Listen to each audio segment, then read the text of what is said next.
What to say? I was lonely and I paid for it. Life was so good and my marriage was wonderful.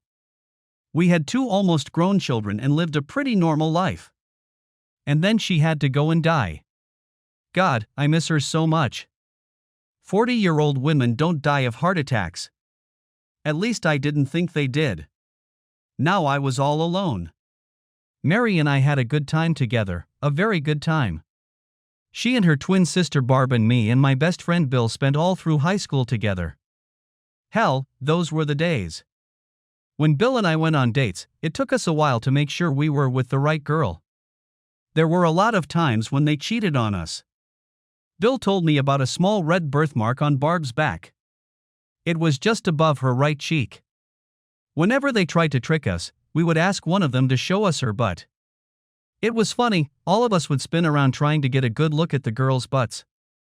We had so much fun together. We all made sexual propositions to each other, but to my knowledge we never had sex with the other's girlfriend or wife. I say to the best of my knowledge because in the old days, Bill and I used to get into a lot of trouble.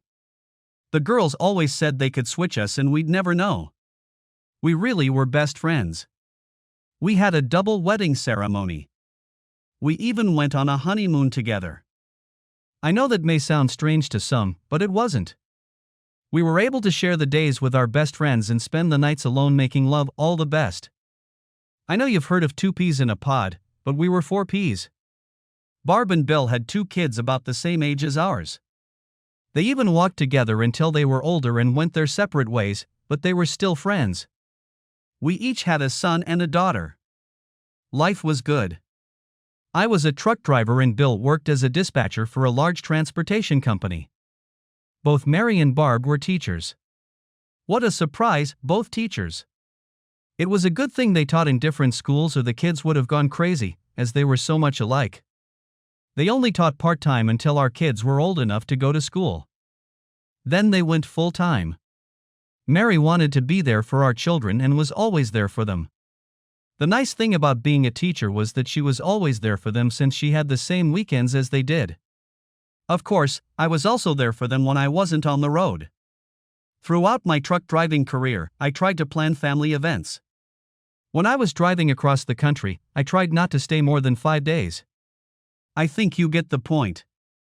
We were a friendly, loving family, and Bill and Barb were our closest friends as well as relatives. The day I was returning from a trip to the West Coast was the worst day of my life. My cell phone rang, and it was my son Ryan. He was crying. "Dad, they came and took Mom to the hospital. I think she was dead." "What? What happened? I can't believe it." I pulled to the curb, listening to my son's words. Ryan continued, "I got up this morning and was getting ready for college. My mom wasn't up yet. I went into her room and called out to her. She didn't move. Dad, she just laid there. I shook her, but she still didn't move. I was like going crazy, crying and yelling at her, and then I called 911. They arrived in less than 5 minutes. I heard the paramedics talking. They didn't know I was in the other room listening to them. They probably thought I was in shock. I heard them say there was no heartbeat. I asked if Mom had died and they said the doctor at the hospital would let us know. Where are you now, Ryan? I don't think you should be driving. I'm still at the house. I called Aunt Barb and she said she'd be here in a few minutes. I told her what I told you and we're going to the hospital together. I heard my son crying again. Ryan, I'm going right across the street. I should be home in about 7 hours. If you can, call your sister right away and let her know. Dad, Aunt Barb just walked in. Don't you want to talk to her? He must have handed the phone to Barb, who was also crying. Jerry, I can't believe it. She's too young to die. She was not only my sister, but my best friend, Barb cried. Barb, I need you to be strong for the kids. At this point I was crying too. I'll be there in about 7 hours. I've asked Ryan to call Sheila and let her know. God, this is so hard. I guess we all say it would never happen to us, I said through my tears. Jerry, I told Bill and he said he would meet Ryan and me at the hospital. I'll stay there with your kids until you get back. She started crying again. I can't believe this is happening.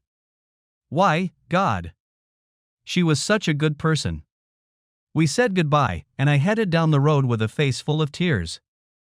I needed to hold myself together. I had 7 more hours of driving ahead of me. My life with Mary flashed before my eyes. God must have taken over the driving, because I don't even remember getting on the road.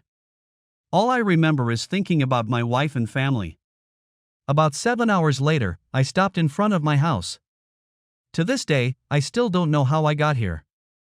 There were several cars parked in front of our house. When I entered the house, my daughter was the first to come up to me and cry. She had gotten married last year and was pregnant with her first child. A child Mary would never see. "Daddy, Mommy's dead," she cried. "Why, Papa? Why, Mommy?" I cried. I had no answers. Why did God hurt good families?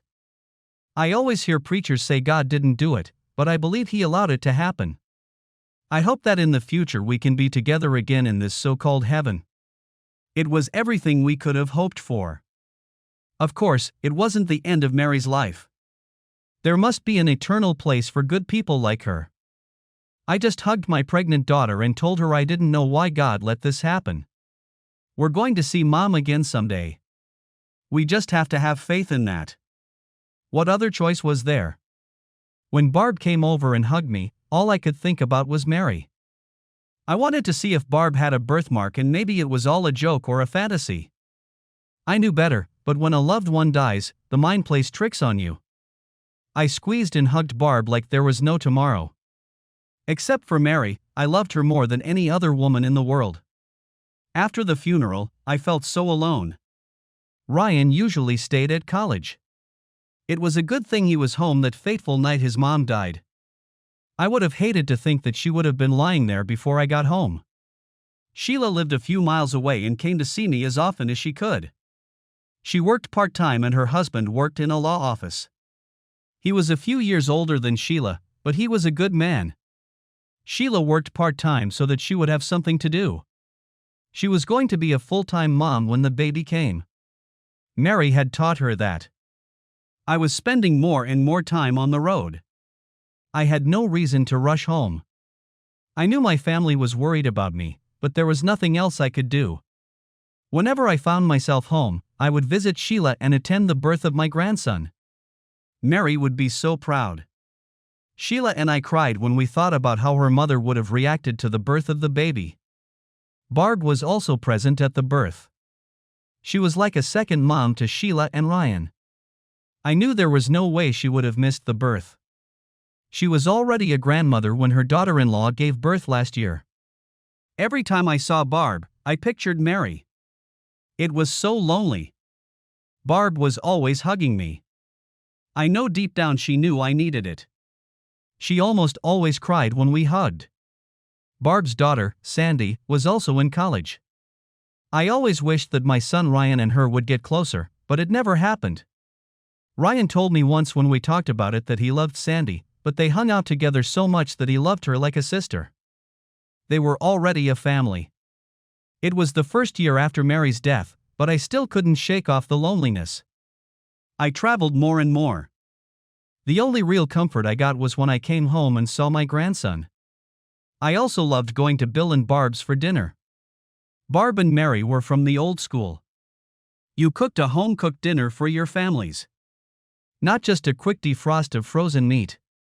The hardest part of going to Bill and Barb's was seeing Barb and remembering the woman I no longer had. I started going there less and less often. Another year passed, and Ryan graduated from college.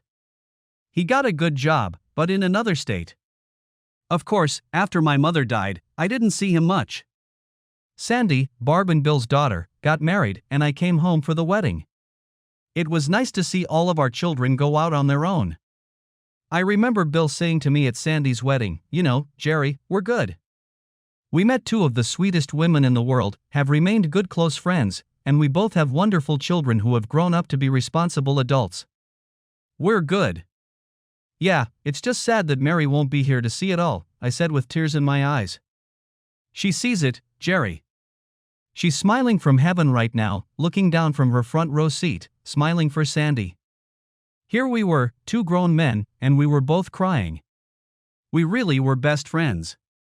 Bill reminded me of the pact we made years ago, that we would be friends forever. If anything happened to any of us, we would all help each other and our families. Chapter 2. Life was going on and I was on my way to Texas with a load of paper products. I was stopped by a parade going down the street where I was carrying a load of paper. Several college students came up to my truck and began shouting obscenely at me. You are responsible for global warming. You have killed thousands and thousands of our trees. You are polluting our environment. What the fuck? What the hell were these idiots talking about?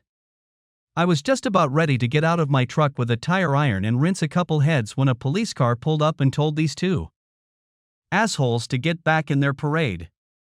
Please return to your truck, sir, the officer said. What the hell is going on? What did those two jokers come after me for? I asked the officer.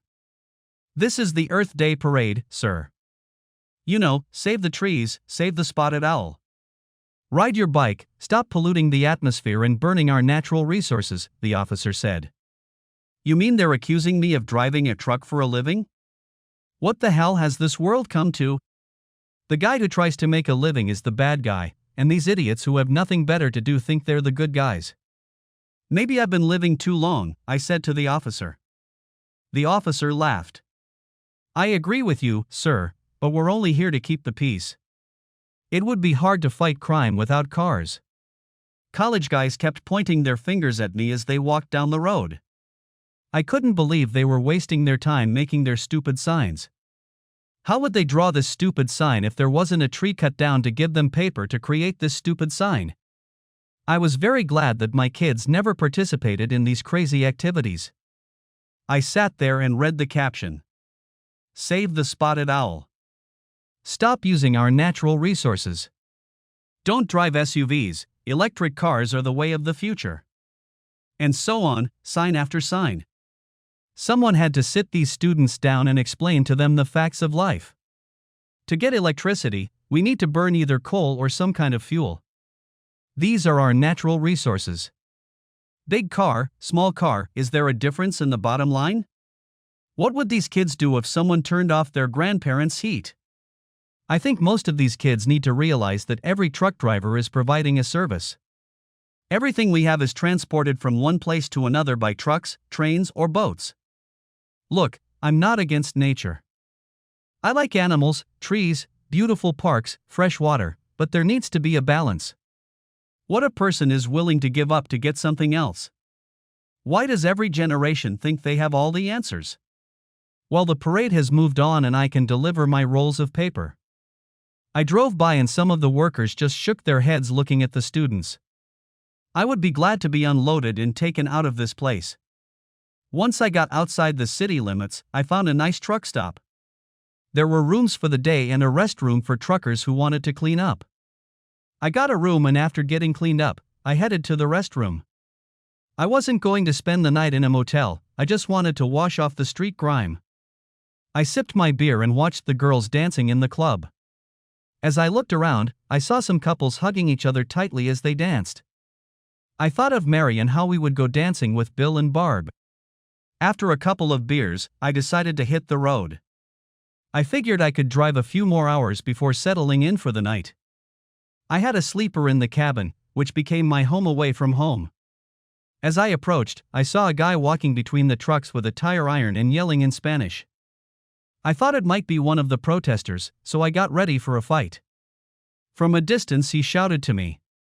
Sir, have you seen a dark-haired Mexican girl? She's short, about 5 feet 1 inch, a little stocky, but pretty. She's 20 years old. I realized he wasn't part of the Earth Day protesters, but was looking for someone. At least I didn't have to fight him. There were a couple of Mexican girls in the parlor who fit that description, I replied. Why are you looking for her, if I may ask? She was my girlfriend. She took a tire iron and hit my car with it. I saw her running across the parking lot. I'll kill her if I see her. She damaged my car. Calm down, kid. You don't have to kill anyone over a dented car. Just call the police and file a report. Give yourself time to calm down. I got in my truck and started it up. When I heard a noise, I looked into the sleeping compartment and saw a girl. What the fuck are you doing in my truck? Please, sir, help me. You heard him, he's going to hurt me. Just ride out and you can let me out in the next town. I could see that she was very scared and the guy was still walking around the parking lot with the tire iron. I knew I should have asked her to get out of the car, but I thought about my daughter. What if it was her and she needed help? I drove forward and pulled out of the parking lot. Okay, get your ass over here and talk to me. What's this all about? I finally got a good look at her. Her ex-boyfriend's description was almost right. She was a pretty girl and a little overweight. Dark shoulder-length hair, she was wearing shorts that showed off her nice legs, and her blouse was more like a t-shirt. She seemed to have nice breasts. I spoke first. You don't belong to that damn Earth Day crowd, do you? No, sir, my name is Carlita. My friends call me Carly. The man stalking me is called Carlos. He was my ex-boyfriend. Why was he chasing you and didn't you hit his car like he said? I asked. We broke up a couple weeks ago. I came home and found him fucking another woman. I threw a lamp at him and ran out the door. I went to one of my friends and moved in with her. When Carlos wasn't in the trailer, me and Francesca, my girlfriend, would go and get my stuff. So, what happened tonight? I asked. 2 days ago I turned 21 and my girlfriends invited me to a birthday party.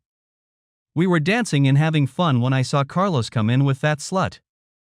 I got mad, ran to his car, took a tire iron and started hitting it. He chased me, so I hid in your truck. And what are you going to do now? Where do you live? I live in a small village a few miles from my living room. I can't go back or I'll have to go to jail. I must find a place to go. Where are you going? I'm going home to Ohio. You can't come with me. I'll have to drop you off somewhere. Don't you have family or friends you can go to? They'll probably miss you. I come from a family with 9 children. My parents are poor and can't afford to support me. When I turned 18, I moved out and moved in with Carlos. We lived together until I discovered he was cheating on me. I have nowhere to go. Please take me with you. Look, Carly, I need time to think. Why don't you go back to the sleeping compartment and get some rest? We'll talk later. I didn't know what to do. This girl was sleeping in my truck, and I was driving farther and farther away from her hometown. I couldn't just leave her and tell her to work things out on her own. I wasn't cut out for that. What the hell was I supposed to do? Jesus, she was only 21 years old, and she was alone. She had nothing with her. What the hell was I supposed to do with her? I was a lonely old fool with a young woman in his truck. I needed a rest, too. I stopped at the rest area and tried to think of a place for me to lie down. When I looked over, I saw that she was asleep. I watched her chest rise and fall in time with her breathing. What was I thinking? She was younger than my own children, for heaven's sake.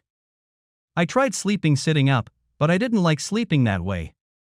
I decided to take a chance and get into bed with Carly. After all, it was my bunk, and it was big enough for 2. I climbed back in, nudged Carly to one side, and slid in beside her. It had been over 3 years since I'd slept with another woman. Exactly sleeping, not having sex. Since Mary's death, I'd paid several women for sex. I was tired of masturbation and wanted the real thing, so I went to a prostitute a few times. It just wasn't the same when you had to pay for it. I finally fell asleep, and when I woke up, Carly was pressed against my back, her round ass pressing against my intimate parts. It was a good thing I was wearing jeans, or she would have been fucked, literally. After a few seconds, she woke up and rolled over. I explained to her that I needed to sleep too. She said she understood and was glad I didn't just push her out of the truck. I explained to her that I would never do that. We got up and went into the house to get some breakfast. While we ate, I asked her a few questions, trying to make sense of the situation. Carly, what kind of work have you been doing? I help my friend clean houses. She gives me $75 a week plus room and board. Before that, when I lived with Carlos, I worked as a cashier at a pharmacy. I didn't have a car, and I couldn't get back and forth after I left Carlos. I want you to call your girlfriend and your parents to see if everything is okay. Let them know you're safe. After talking to her friend, she said that Carlos did call the police and said his car had been damaged. He did not call her by name, but he was looking for her. When she called her mom, she was told to get a job and take care of herself. She was old enough to be on her own. I couldn't understand how parents could treat their children like that. Carly said that's what all her relatives do. You turn 18 and you leave to set up your own life. Now I had to decide what to do about Carly. I don't know why I did it, maybe because of years of loneliness after losing Mary, but I asked Carly if she wanted to come home with me and be my housekeeper.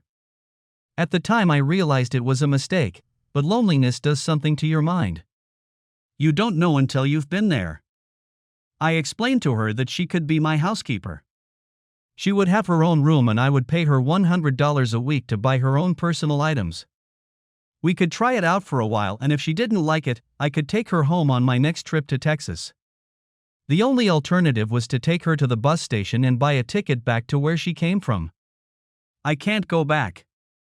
I don't want to go back. I want a new life. You are such a good man and have been so kind to me. I will go with you and be your housekeeper. I don't have any personal belongings. Could you give me an advance on my salary so I can be? You buy a few things? She had tears in her eyes and I felt like maybe it would all work out. On the way back to Ohio, I stopped at Kmart in Carly and I did a little shopping. She bought herself almost everything in 2 pieces. She was so happy, you'd think she'd won the lottery. I don't know how I can repay you for everything you do for me. You're such a good person. Okay, Carly, calm down. I'm going to deduct $25 a week from your paycheck. That way, you'll have enough money left over each week to buy yourself some more personal items. Leaning over, she kissed me on the cheek and thanked me for my help. We headed home, not saying too many words, but listening to my CDs. I knew I would get a lot of feedback from my family. I prepared myself for the barrage of questions I would probably receive. They, my family and friends, just don't understand the loneliness. I decided that Carly and I would settle in and I would contact my daughter tomorrow. When I pulled up to my house in my truck, Carly couldn't believe how nice it was. I lived in the country, and I had a big lot where I could park the truck. When we walked into the house, Carly was as excited as a little schoolgirl. Of course, it wasn't that long ago for her. You must be rich since you have such a beautiful house and furnishings. It's so nice. My parents live in a big old house. I only lived with my parents in trailers. This house is so big and beautiful. You have everything, she said. Carly, I'm not rich. I'm not even rich.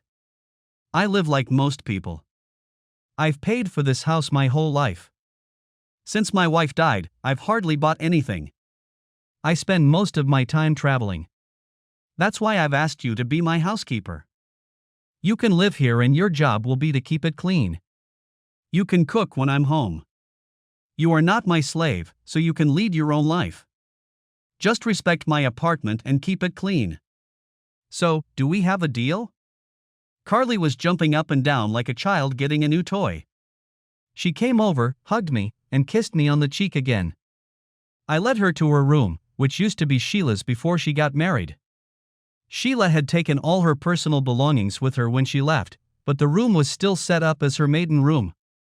Carly took her personal items that we had bought and put them away in drawers and put some things on the dresser. I was very pleased that I was able to help this girl. I didn't know if I would be uncomfortable seeing her strutting around the house. She had big tits and a nice ass. I ordered us pizza for dinner and we watched a little TV. Carly said she had never had it so good, and that made me feel very important. Later, I took a shower and told Carly that I was heading to bed. I told her to make herself at home and if she had any questions to just ask. After my shower, I went to my room and lay there. I heard the shower running. Carly must have been taking a shower. It was running for quite a long time. Apparently she liked long showers or she didn't take them all the time. About 10 minutes later there was a knock on my bedroom door. "Come on in," I said. I was lying under the blanket, but I was only wearing my underwear. "Jerry, can I talk to you?" Carly asked. She was wearing red doll pajamas. I noticed that she wasn't wearing a bra, and I was sure she wasn't wearing panties under her pajamas. "Sure, Carly, what's up? Do you need something?" She came over and sat down on the edge of my bed. I could see that she was nervous. "I want to thank you for everything. You brought me here, bought me things and gave me a job." "It's okay, Carly. I just wanted to help you." She leaned over and kissed me on the lips. I was a little taken aback, but it felt so good. "Carly, you don't have to." "I want to. I want to make love to you." "I know you want me to." "I can see it in your eyes," she said. I just let my passions take over. I was lonely and alone. And here was a beautiful young woman who wanted me. It's not every day that young women hit on old guys like me. I answered her kiss and put my arms around her. I was a widower and Carly was an adult, albeit a young one, and we decided to have sex. I didn't have to explain anything to anyone. Carly came back into the room, put on her pajamas, and lay down next to me on the bed. I turned off the light, and we fell asleep, Carly with her back to me and me snuggled up behind her. The next day, everything changed. Being close to Carly changed everything. She didn't seem to mind, but it bothered the hell out of me. I called Sheila to talk to her. I mentioned that I had hired a housekeeper. Sheila thought it was a good idea. She said that now she wouldn't have to come in and clean the house all the time while I was gone. Then she asked me how it came about. I told her, and she almost burst with happiness. "Dad, are you crazy? You hired a 21-year-old girl to live with you and clean your house? God, Dad, I can't believe it. What were you thinking? Of course you wouldn't do that. Dad, I know it's none of my business how you live your life, but you haven't thought this through. Honey, I know it was an impulsive move, but I wasn't sure what to do at the time. I'll only be here a few days a week. We'll give it a try. I can't ask her to leave now. Please try to understand. Come tonight and meet her. Bring my grandson here so I can see him. I miss that little one." "Okay, Dad, we'll stop by and meet your new housekeeper, but we can't promise anything." "Thanks, honey, that's all I can ask of you. I'm sure everything will work out fine." Even I had my doubts about that, but I had to think positive. I called Bill and Barb and invited them over. Barb had about the same reaction as Sheila. She called me several names, too, telling me how stupid I was. When they all arrived at the house, there was tension. I told Carly to expect it, but she didn't seem to care. She told me that her whole life had been built on tension. This was nothing new. Barb gave me the third degree by asking me when I got so stupid. "Jerry, I love you more than anyone in the world, but how could you be so stupid? That girl is 25 years younger than you. What in heaven's name were you thinking?" Then Barb said something I couldn't believe came out of her mouth. "I can see by the look on your face that you've already fucked her. I hope you used protection? Now all you have to do is impregnate her to fuck yourself good." I was very glad she didn't say that in front of everyone. I didn't use condoms. I was hoping Carly was on the pill. She must have been, since she hadn't had kids and had been with Carlos for 2 years.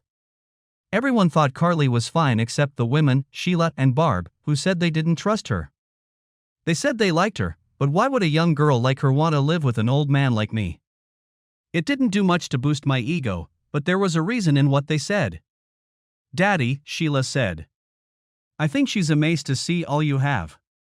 Talking to her, I think she had a poor upbringing and had to fight for everything she has. Now being around you, she probably thinks she won the lottery. The problem is how you handle it. Just be careful, Dad. Bill and I were talking and he kept laughing. She's awfully young, Jerry. I can understand her attraction. A young girl in trouble and you save her. Have you had sex with her yet, buddy? You know it's bound to happen. An old fart like you and a young girl like her. It's bound to happen sooner or later. Just be careful. Carly acted as if it didn't bother her. She answered every question. She told them that I was her hero and saved her from her ex-boyfriend. She explained that we agreed to wait a few months and see how things worked out. Thank goodness she never told them that we had sex the night before. After everyone left, I called my son who was now living in Michigan. He was single and dating. He told me pretty much the same thing everyone else had told me. I didn't have the heart to tell everyone how many times in the last 3 years I had considered suicide. Driving my car down the road and just falling into the abyss. If it weren't for the pain of my children, Barb and Bill, I'm sure I would have done it one day. Carly changed everything. I didn't love her, but I wasn't lonely anymore. We had sex every night I was home, which was about 2 days out of every 7. I was usually gone on business trips for 5 or 6 days and then would come home for 2 days, then leave again. Carly said that in her spare time from cleaning, she goes shopping and has found some young friends to spend time with. I wasn't too happy about that, but she said she had never brought anyone to the house. I found out that her friends were Mexican girls who hung out at one of the saloons in town. 4 months had passed and I was back from one of my trips when Carly said she wasn't feeling well and went to the doctor. And lo and behold, she turned out to be pregnant. God, I felt like the roof had just collapsed on my head. How far along are you, Carly? About 4 months. What are we going to do? I wasn't planning on having a baby. I'm not married, my parents will kill me. What am I going to do? I thought you were on the pill. Yeah, but Carlos talked about us starting a family, so I never renewed the prescription. Why didn't you tell me, for God's sake? I would have used protection. You're 46 years old. I didn't think you could still have kids. I didn't know. Now I realize the problem with the age difference. I needed to do something about the baby, but what? I thought about abortion, but I couldn't imagine killing an unborn child, especially my own. Are you going to marry me, Jerry? Marry you? Carly, we're not in love. We're just 2 people who had sex and made a baby. I doubted the baby was even mine. The timing was questionable at best. Let's wait and see how it goes. I'll pay for all the medical expenses. I need time to think NGS through. I love you, Jerry. I want what's best for the baby. I don't want to be an unmarried mother trying to raise a child alone. You should marry me, Jerry, I'll be a good wife. We will become a family and raise our child. We already live together and make love all the time. I needed someone to talk to about this, but who? I decided to call my brother-in-law, John. He knew more than anyone since he was a lawyer. I needed some good advice. Sure enough, as soon as I called him to talk business, my daughter immediately called me back. What's the matter, Dad? John said you called him on business. It must be something you didn't want to talk to me about. I assume it has to do with Carly. She's pregnant, isn't she, Dad? God, how do these women understand everything?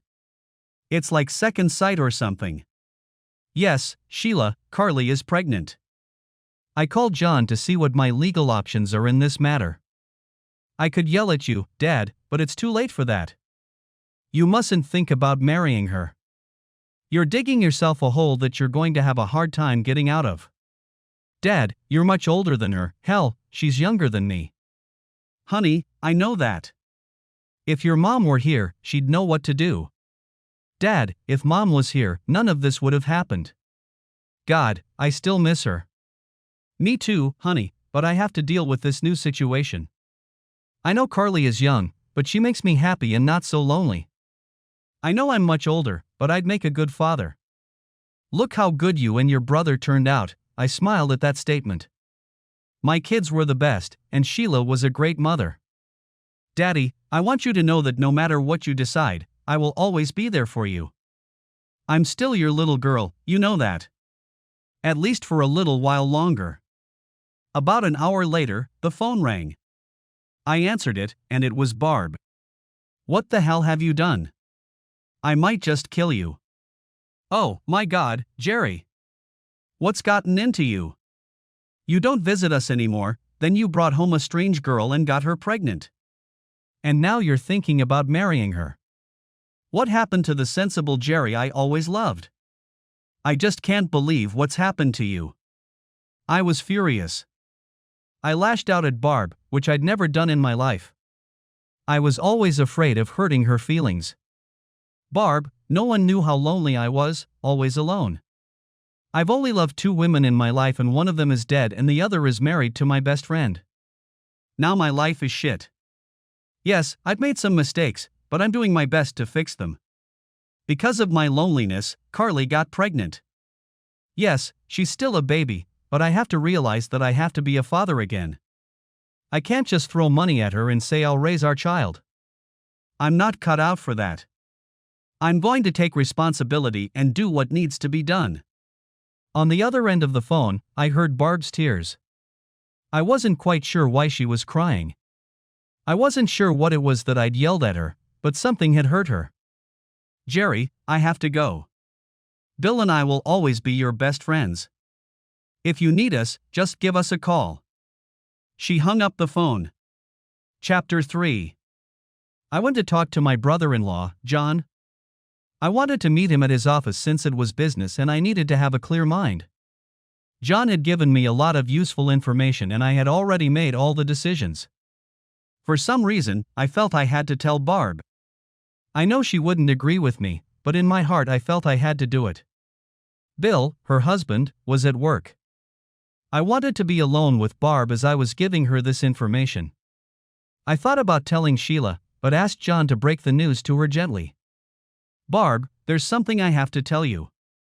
I know from the beginning that you won't agree with me, but I have to do what I think is right. You're going to marry her, aren't you, Jerry? To a girl young enough to be your daughter. Why, Jerry? Please tell me why. In my heart of hearts I know it's a big mistake and you'll probably pay dearly for it. I was a very lonely person. I thought about killing myself several times, but never did because of the children. After Mary died, I feel alone, completely alone. God, I'm so sorry, Jerry. I should have been there for you. It's what we all promised each other years ago. Barb, it's not your fault or anyone else's. Anyway, I felt so alone. And then, one day, I met Carly. I know she's too young for me, but it made me feel different. I wasn't old and dried up anymore. This young, energetic girl wanted me. Me, Jerry Davis. I was so happy that there was someone out there who wanted me that I said damn it to the rest of the world and had sex with this girl. Because of my loneliness and wrong thinking, Carly got pregnant.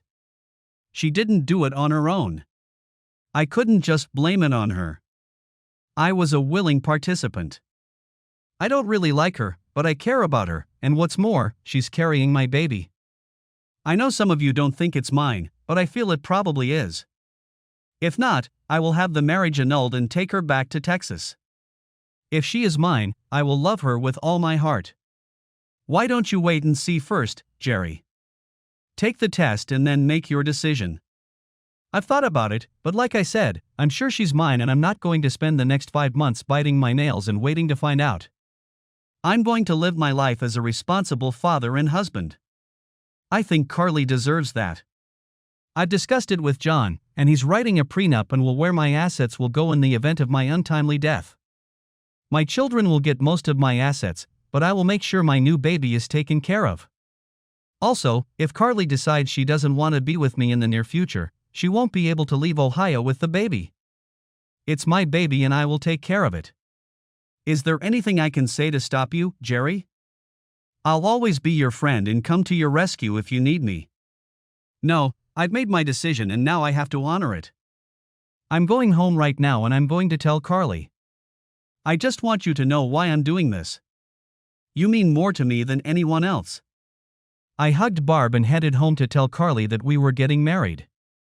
I can't say it was the right decision, but as the saying goes, I made my bed and now I'm going to sleep in it. When I pulled up to the house, Carly was wearing unbuttoned jeans. She was wearing pink panties that were just below her little bulging tummy where my baby was developing. When I looked at her panties, she said the jeans were too tight for her and this would be better. I had to say it looked sexy to see Carly's panties and her little tummy that was starting to grow. Carly, I've made my decision. I think we should get married and raise our child. She was so happy she ran up to me and started kissing me. She was saying, I love you so much. I will be a good wife, I will fuck you to death. We can have sex whenever you want, right up until you give birth. She kept talking about having sex with me and how I made her so happy. I told her we would talk about it later, but right now I wanted to be in those pink panties. I turned her around and pulled her to me. I took my hand and put it on her little round tummy and slid my hand down into her panties. I started rubbing her bush and moved my hand down to her plump pussy, spread her labia and inserted 2 fingers inside her. She started moaning and wriggling in time with my fingers. She orgasmed on my fingers and I felt her juices wetting my hand. We made our way to the bedroom and continued our sexual pleasures. The one trait of Carly that no one can deny is that she is a sexually charged woman. When it comes to sex, there's nothing she wouldn't like to try. For an old man like me, it was something I could wish every man would have at least once in his life with a woman like Carly. Carly and I were married a week later. Sheila and John were our witnesses. Although Sheila was against the marriage, she told me that she would always be there for me. She was a wonderful daughter, much like her mother in many ways. After we got married, Carly and I still had sex almost all the time, but at other times her personality changed. She was more often short with me. She wanted more clothes and didn't like to cook. It was a side of Carly that was very childlike. She didn't cook any more than she took out frozen food and reheated it. It got to the point where I cooked almost everything when I was home or we went out to eat. But even then it was hamburgers or pizza. If I wanted a good home-cooked meal, I had to go to Barb and Bill's or Sheila's house. I didn't know whether to blame it on the pregnancy or if it was the real Carly coming out. More and more I remembered Barb saying that the marriage had been a mistake. I was glad I was spending so much time on the road. Whenever I got home we had sex, which was always good, but our married life outside of that wasn't all that great. I was starting to think I had made a mistake getting married, but I was going to do everything in my power to try and patch things up. One evening I got a call from Bill. He asked if I could come over and meet him. He said it was very important. I had a little fight with Carly about going to see Bill. We were seeing him and Barb less and less often, and Carly didn't really care for them. She said she needed younger friends. Bill and I were alone. Jerry, there's something I have to tell you. Barb is the only one who knows so far. I'm dying of colon cancer. I went to the doctors last week and today they brought back the results. I have 1 to 6 months to live. God, no. There must be a mistake. Maybe they misread your results. No, it can't be. I want you to be right, Jerry. I should have told you. Barb didn't take it very well. She just went over to Eric and Sandy's house to tell them. Jerry, I need you to be strong for my family. I know you just got married and you're having a new baby, but I need you to be here to help my family. I don't want Barb and the kids to go through what you went through. Barb told me about your conversation with her and I don't want her to be so lonely. I'll be by your side until you take your last breath, Bill. I'll always be there for Barb and the kids if they need anything. I will do my best to remember our pact to help take care of each other's family. You and Barb were there for my children after Mary died, and we will be there for your family. I was crying. I couldn't help it. Bill has been my best friend for as long as I can remember. We had married twin sisters, for heaven's sake. Now his life was going to be over, probably within 6 months. I promised him that I would visit him every time I was home. I did my best to keep that promise. Our baby girl was born. She was a beautiful baby girl with dark curly hair. Sheila and Barb came to the hospital and waited with me. I went inside and helped deliver my baby girl. We named her Maria. Carly liked the name because she thought it was Spanish. I liked it because it sounded so much like Maria. We took her home from the hospital and I couldn't believe how much I wanted to hold her in my arms. She was such a tiny, sweet, innocent baby. I was so glad I was pro-life. I would hate to think that this little person would never have a chance at life. I loved her so much. I have a few things to tell you. Right after Carly told me she was pregnant, I went and had a vasectomy. I didn't want to be responsible for having any more children. That's when I had my DNA tested so I could compare it to Maria's DNA. After holding that little girl in my arms, I wanted her to be mine. God, let her be my girl. About a month later, I received the results of Maria's DNA test. It was one of the scariest days of my life when I went in and got the results. Maria was my daughter. I cried right in front of the doctor. He patted me on the shoulder and said, "Congratulations to you, Mr. Davis," and I couldn't have been happier. I never told Carly about either test. I wanted her to believe without a doubt that Maria was mine. I came home, cuddled my baby girl, put her to bed, and then went and had sex with the mother of my child. I didn't like a few things Carly did, or should I say didn't do. She didn't want to breastfeed Maria. This bothered me because I thought it was a sort of bonding ritual between mother and daughter. Of course, I'm a guy and there was nothing I could do about it. She also didn't seem motherly around Maria. Sure, there were moments when she seemed to care for her, but more often than not she didn't pay much attention to her. Maybe it was the new generation of mothers, or maybe it was just Carly. I started taking more local routes so I could be home almost every night. I wanted to be near my baby girl. I also tried to visit Bill at his home almost every day. The cancer was taking its toll. He was going through chemotherapy, which was supposed to work on the cancer and slowly kill it or at least give it a little more time. He told me that sometimes when he went home he felt worse. Barb, his son and daughter were by his side the whole time. I felt so sorry for them all. I tried to hold it together, but it was hard. I even brought Maria to him. He reminded me of our daughters when they were the same age. Memories were everything to Bill. They were all he could take with him and all he would leave behind for us to cherish. About a month later I received a fateful phone call. Bill was at his last breath and was in the hospital. I couldn't believe that Carly was angry that I was leaving to go to Bill's house. She thought I should stay home with her and the baby. The more and more I saw this side of Carly, the more I didn't like her. I walked in and said goodbye to my lifelong friend. The last thing he said to me was, "Remember our pact," and his family looked at me. I was sure they all knew what it was. After the funeral, I needed to get away. I decided to go to California for no more than a week. Carly asked me if she could come with me. Maria was 3 months old and Carly thought I could take her to Texas so her family could see the baby. She hadn't seen them in a year and I thought it might be good for her. Maybe she's homesick and that's why she's been acting differently lately. She was constantly talking to family and friends on the phone. I should have known since I was paying astronomical phone bills. Eventually I bought her an unlimited cell phone for long-distance calls. It cost a little more each month, but in the long run saved me a lot of money. I looked in on her and made sure Barb was okay, remembering our agreement. I contacted Sheila, let her know how long we would be gone, and hugged my grandson. He was all ready for. God, how time flies. By the time we got into the truck, Carly's mood had already changed. She seemed happier. Maybe this trip had been a good one after all. We drove down the highway, and I turned on one of my CDs, listening to country music. It was probably my favorite music, aside from the oldies. It wasn't long before Carly put on a CD by some God knows what band. It sounded like they were tuning their instruments, not playing a song. I didn't want to argue, so I just turned the sound down. When I went to Texas, I remembered the Earth Day people or whatever they were. It must have been the same week, but a year later. They were putting up their signs everywhere.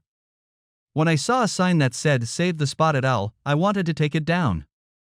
I didn't know why I let people like that drive me to such a state. Carly gave me directions to her parents' house. It was a pretty dilapidated house in a not-so-good neighborhood. I had a hard time finding a place to park my car. Once parked, I grabbed the suitcases and bags of stuff for Carly and Maria and carried them up to the porch. Carly's mom came out to greet us. She didn't seem like a very friendly person. A few of Carly's siblings were there too. They looked a little friendlier. I introduced myself, had a cup of coffee, chatted a bit, and said goodbye. I had to drive to California to make a delivery. Then I needed to pick up a shipment in New Mexico. I told Carly I'd be back in 2 days. I kissed her lightly and then hugged and kissed my baby girl. I knew I would miss Maria, she was my pride and joy. A few days later, when I was picking up my family, I was not greeted in the best way. There was a strange feeling that I was in a place where I didn't belong. No hugs, no kisses, nothing from my relatives. Maybe it had something to do with our age, I don't know. I was happy to have my little Maria back in my arms. I loaded up the car and we hit the road again. Carly seemed to be far away in her thoughts. I asked her if she had enjoyed her visit, but all I got in response was, "It was fine." I asked her what her family thought of Maria and she said she thought she was cute. I realized something was wrong. So I just came out and asked Carly, "What's the problem?" No one in their right mind would say Maria is cute, especially her grandparents. "What's wrong, Carly?" They said I should have married a Hispanic man. They think Maria is of mixed blood and that I should leave you. You've got to be kidding me. They think we're a mixed marriage? What a bunch of assholes. I don't care if they're your parents. I'm never bringing Maria there again. I wanted to go back and strangle those people. They could hate me all they wanted, but to speak ill of Maria was crossing the line. She didn't ask to give birth to her and she didn't hurt anyone. I would make sure no one hurt her. That was my job as a parent. After that, everything calmed down. When we got home, I sat on the couch and hugged my daughter. She looked into my eyes and smiled. She knew I was her protector. After that, our marriage became strained. It wasn't too good as it was. One day I got a call while I was on a short trip. It was Sheila. "Dad, almost every time you leave on a trip, Carly drops Maria off at my house. I don't mind her presence, I love that girl, but I know something is wrong with Carly. After dropping Maria off, she leaves with her girlfriends. Daddy, that's not right." "Oh, my God. Thanks for calling, honey. I'll look into it. Please keep Maria at your house if Carly tries to come get her." Since we got back from Texas a little over 2 months ago, she's been acting strange. I'm sure this marriage is falling apart. The only thing that matters now is taking care of Maria. I hung up the phone and got angry. I noticed that there were several things missing from the house that Mary had left behind that had never been put away or given away. The women of the family had already taken everything they wanted from Mary's things. If Carly wanted something of Mary's things, all she had to do was ask and I would give it to her. Now I felt like she was stealing from me. What kind of woman steals from her own husband? One day I got home early and saw Carly getting ready to go out. I knew I had surprised her since I wasn't supposed to be coming home that evening. I told Carly that we needed to talk. I asked her about how she was getting ready for her date. She said she was bored and wanted to go out with friends. She just had lunch and went to the store and bought a few things. Tonight they were going out for a little fun. I caught her off guard. "What's really going on, Carly? Your cheating days are over." I checked the trash and found the result of a pregnancy test. "So you're pregnant again. Who's the father this time?" "Of course it's you." I haven't made love to anyone but you since I met you. Bullshit, stop lying. We never made love. We had sex, but neither of us put any love into it. You must have gotten pregnant when we went to Texas. Who was it? Carlos? Or someone else? You can't blame this on me. You got an hour to get your shit together and get out of my house. You were followed this afternoon and you can go back to the motel with Carlos and your other friends. Yes, I know you cheated on me, all I needed was proof.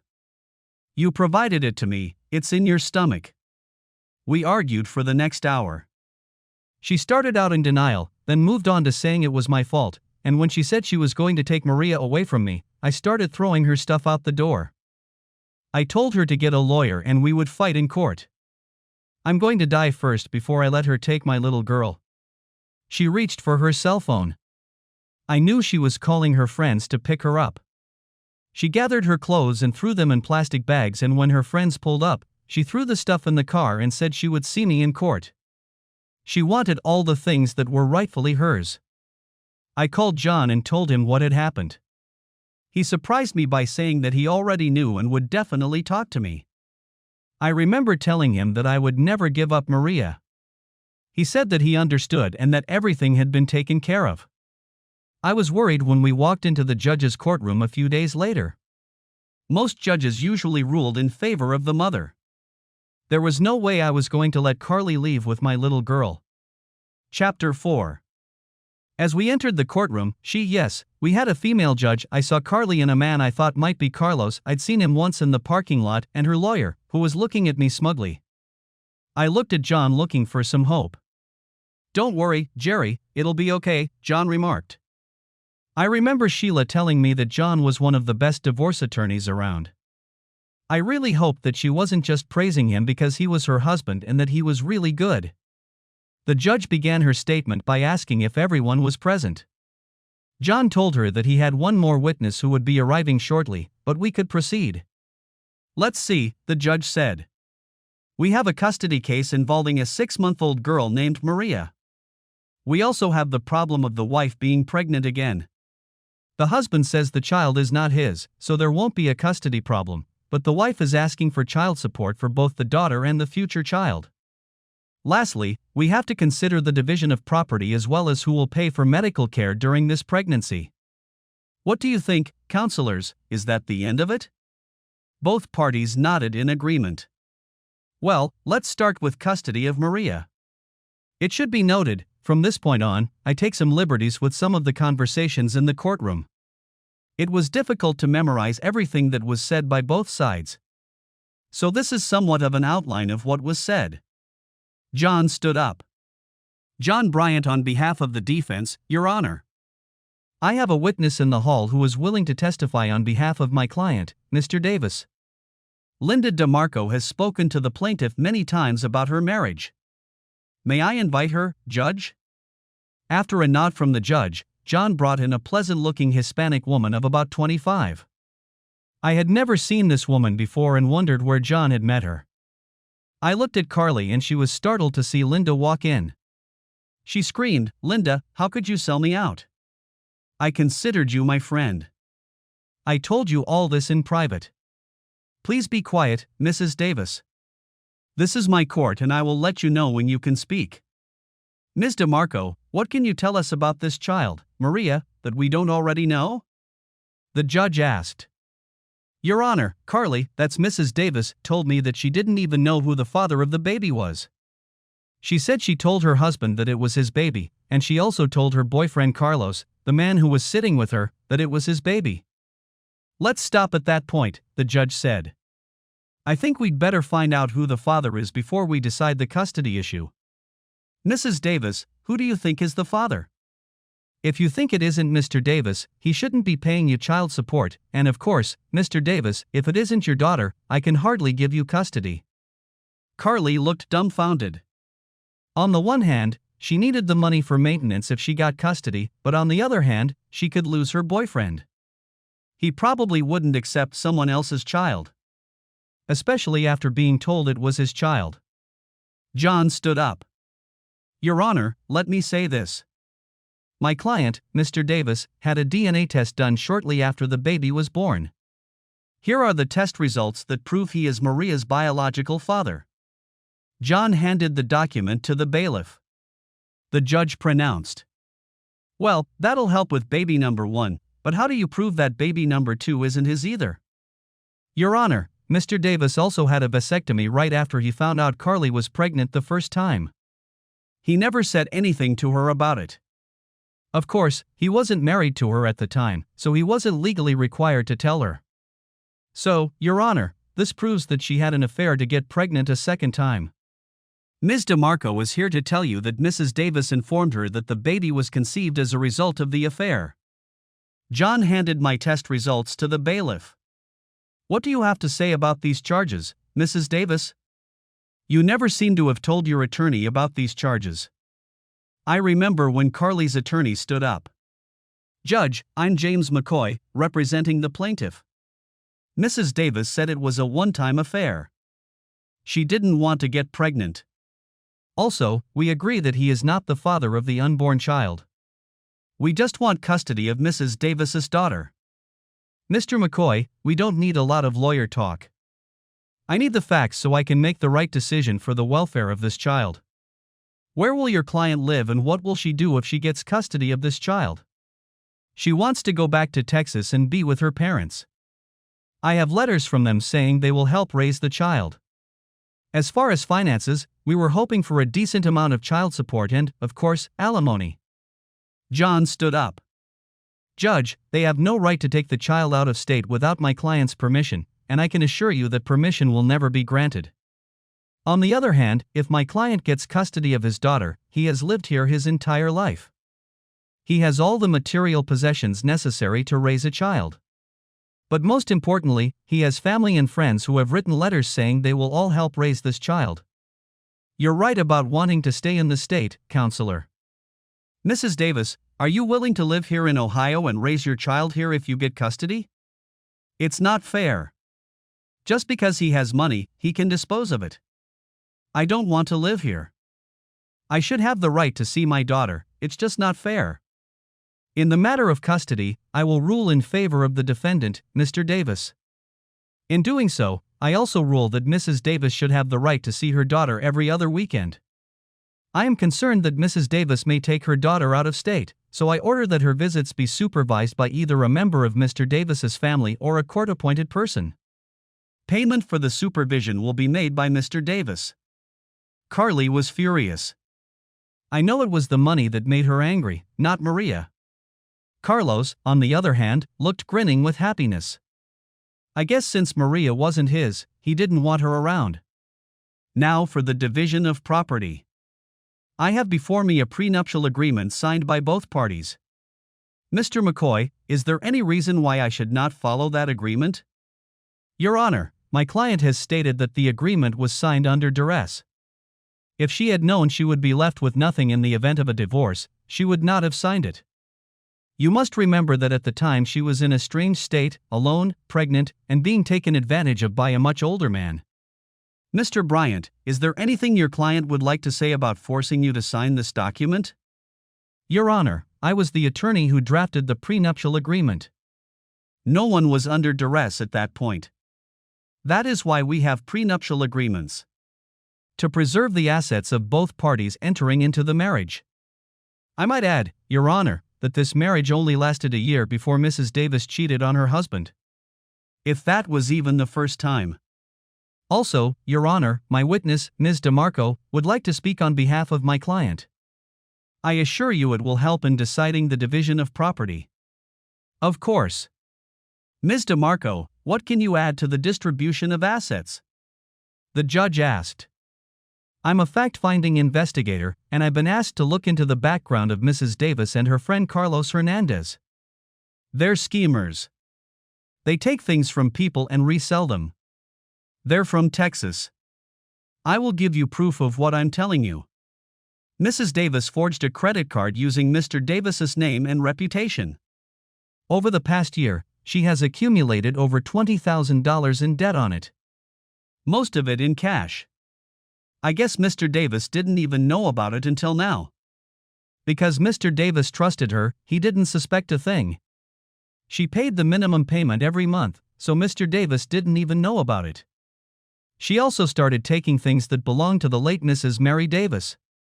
She told me personally that he would never know about it since he probably didn't know what she even owned. During this time, Mr. Davis continued to give her $100 a week for herself. He was buying everything she needed for the house and the baby. God knows how much she would have stolen from him if she had done all this in just 1 year. The judge was going over all the information Linda had given him. I was completely shocked by what I heard. John handed me a copy of the bank statement to make me realize how Carly had scammed me. Tears came to my eyes. I was just a lonely guy having sex with this young woman. I had no idea that she wanted to take everything I owned from me.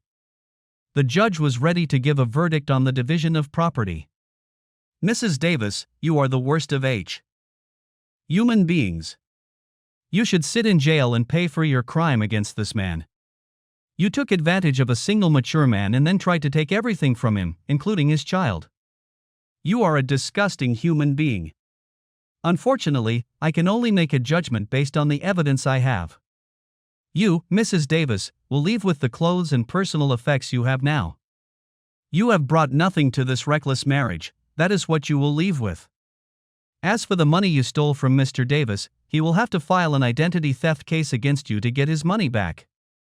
If it comes to my court, I'll make sure you end up behind bars.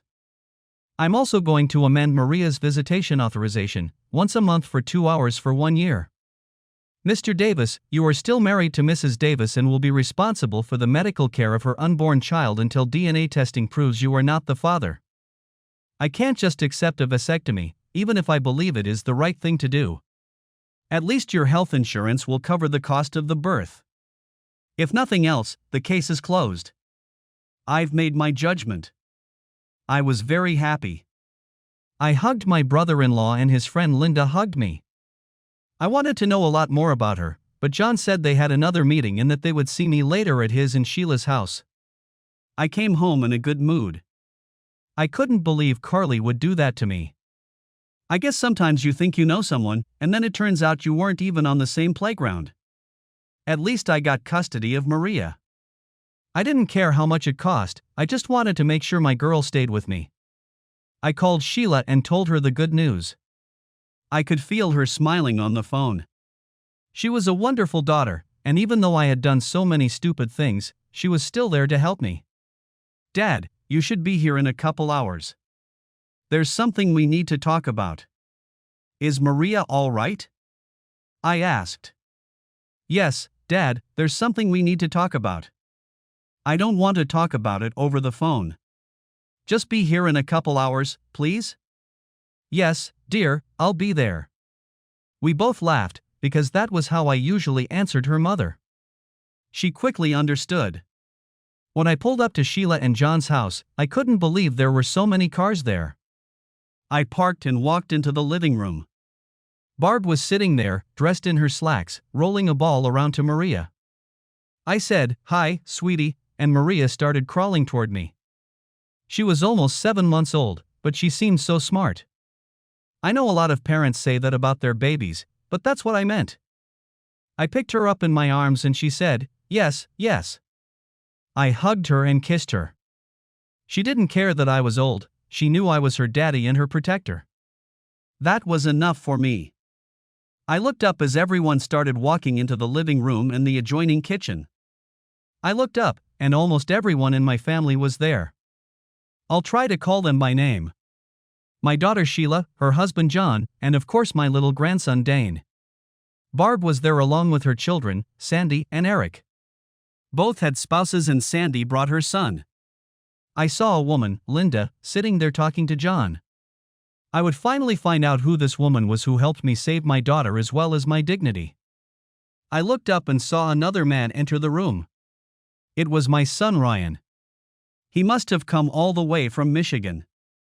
I almost cried when I saw all the people who meant the most to me. I walked over and hugged my son. "Hey Ryan, did you say hi to your little sister?" We were still guys, and I wanted to say something else to him. "Yes, Daddy, I've been here all day. My little sister and I have become best friends, he said as he reached out and wrapped Maria in a hug. Okay, that's it, I give up. What's going on here? Is this a party or something? Ryan spoke first. It's a I'm sorry party. Dad. I don't understand? What are your regrets? I asked. Let me explain, Uncle Jerry, Eric said. After Aunt Mary died, we all went our separate ways. All except Sheila, I'd say, she was around you more than anyone else. We weren't there for you. You spent a few years alone.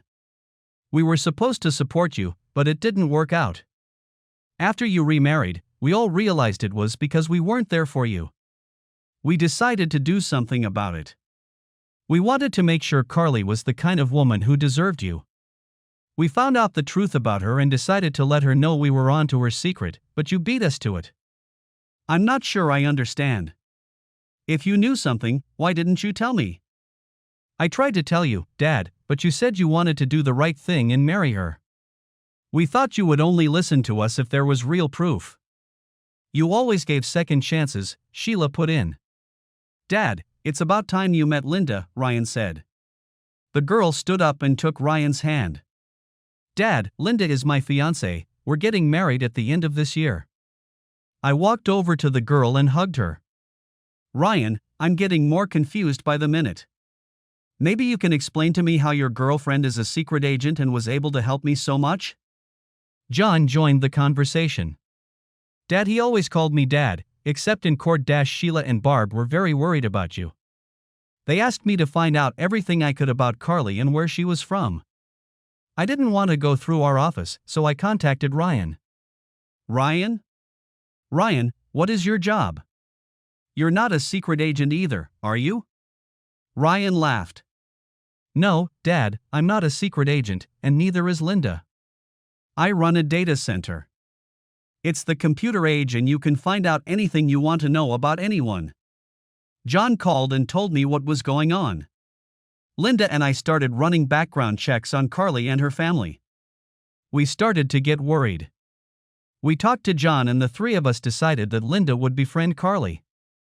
When she would come here, she would stay at Eric's house. All she did was go to the places where the Hispanics hung out. She knew when to leave because Carly always asked Sheila to babysit. Isn't it dangerous for Linda to do that? I asked.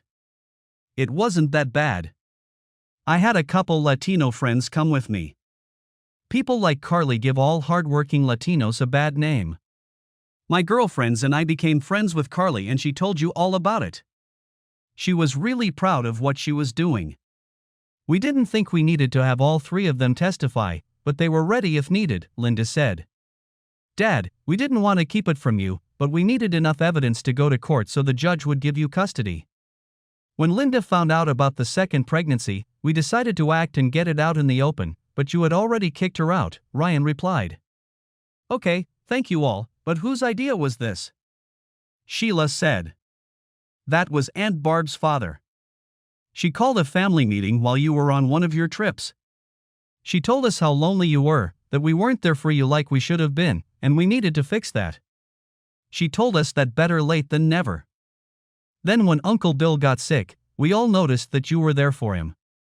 Even with what you were going through and what you were going through, you made time to see Uncle Bill every chance you got.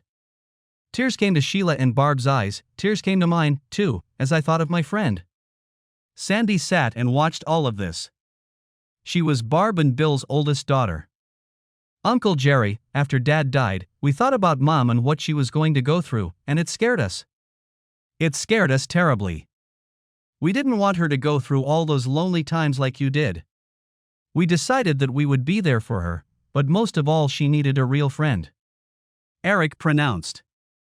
We all believe that Maria needs a woman in her life, the image of a mother. There is no better mother than a mom in the world. I can attest to that. Good thoughts, Eric, but don't you think it should be your mother's idea? It was my idea. I just didn't know how to approach you. I love that girl, Barb replied. Uncle Jerry, we all know about the pact you and Dad made to take care of each other's family. In fact, all of us descendants make the same pact to take care of each other. Daddy, Sheila said. Every time I watch Maria, Aunt Barb comes to help me. Look, Daddy. Sheila looked at Maria, who was sitting on the floor again playing with Dane. Maria, where's Mommy? Maria smiled and crawled over to Barb. Tears came to Barb's eyes again. I still have a big problem with Carly. She has visitation rights and I have to decide whether to file charges against my daughter's mother. Then it will take time to get a divorce. I don't think Barb wants to go through all that. John spoke again. Dad, you told me I was your lawyer, so I spoke for you. After you left, Linda and I met with Carly and Carlos and the judge. Carly agreed to sign away all rights regarding Maria.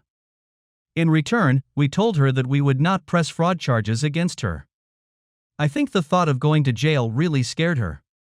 Your divorce will be final in 60 days.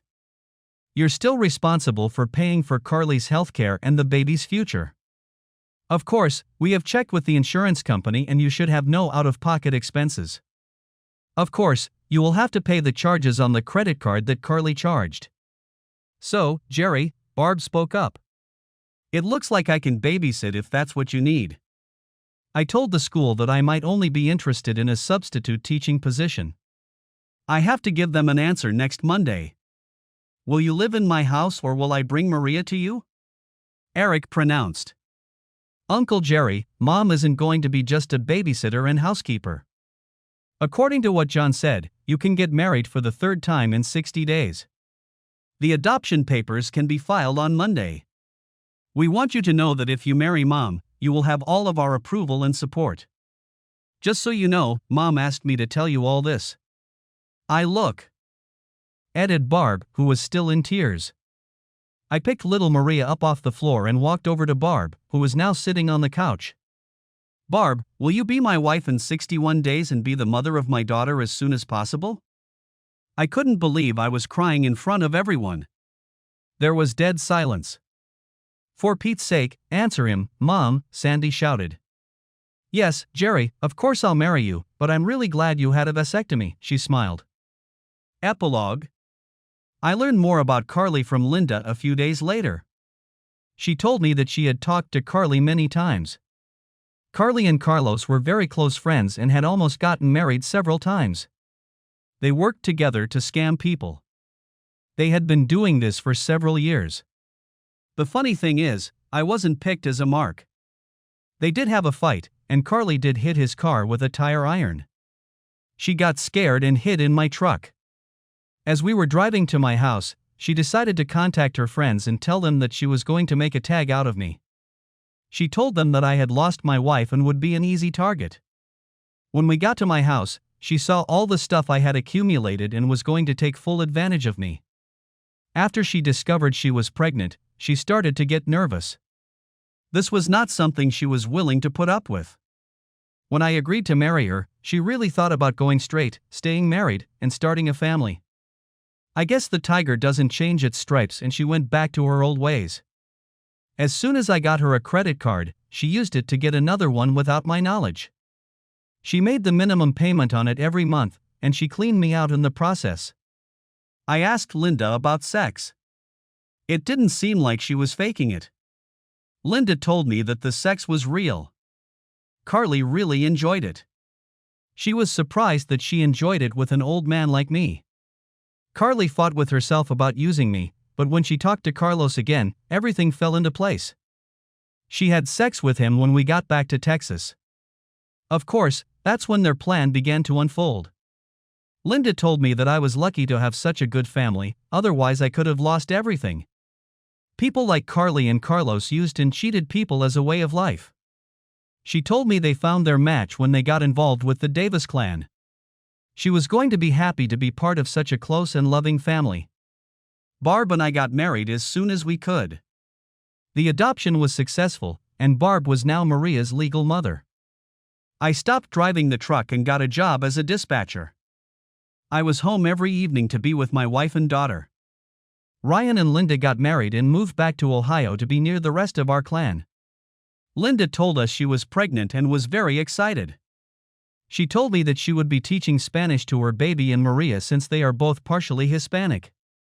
The last we heard about Carly and Carlos was that they had a son, and it was Carlos' baby. I hope they had a change of heart. I felt sorry for their child. It was an April evening when Barb said she would drop Maria off at Sheila's so we could celebrate. What the hell are we going to celebrate? I asked. Earth Day is one of those days you never forget, so I've decided that we're going to make it our day from now on. We're going to give it real meaning, Barb replied with a smirk on her face. What is this grand plan you have? Do you want me to get a shotgun and we can kill some birds? I laughed. Be nice, Jerry, she said, picking up the blanket and taking my hand as we walked out into the backyard. Isn't this a beautiful evening, Jerry? Yes, that's right. So, what's the plan? She spread a blanket on the ground and began to remove her blouse. You will make love to me on the ground every year on Earth Day. Who knows, maybe we'll even make the earth shake. I started to pull my pants down and looked at the topless Barb. Take your pants off. I want to see that little red birthmark, I smiled. Oh no, if you want to see my mole, you're going to have to try to get my pants off yourself. No one's going to help you this time. I grabbed her and we playfully plowed her to the ground. I was able to unbuckle her belt, holding her down and kissing her breasts. She was laughing so hard as we struggled. I unbuttoned her pants and she rolled over. I quickly pulled her pants off her hips and exposed her ass. There was her little red birthmark. I leaned down and started kissing her over and over. Kiss lower, Jerry. I kissed a little lower still, to the top of her ass. Lower, Jerry, she said. Then I'll kiss your ass. That's right, you're going to kiss my ass. We both started laughing as she rolled over and I took off her clothes. I had a hard-on I needed to get rid of. I gently inserted it into her waiting wet pussy. God, loving someone and having sex with them was so much more pleasurable than just sex. We were lying on the ground and I was pumping into my wife's waiting pussy. See, Jerry, Earth Day isn't so bad, is it? After we both had our first orgasm, I lay down next to her. I thought about how good it felt to be with her, the only woman I had ever loved. Barb, I have a question that has always bothered me. Did I ever make love to you while we were growing up? She looked at me and just smiled.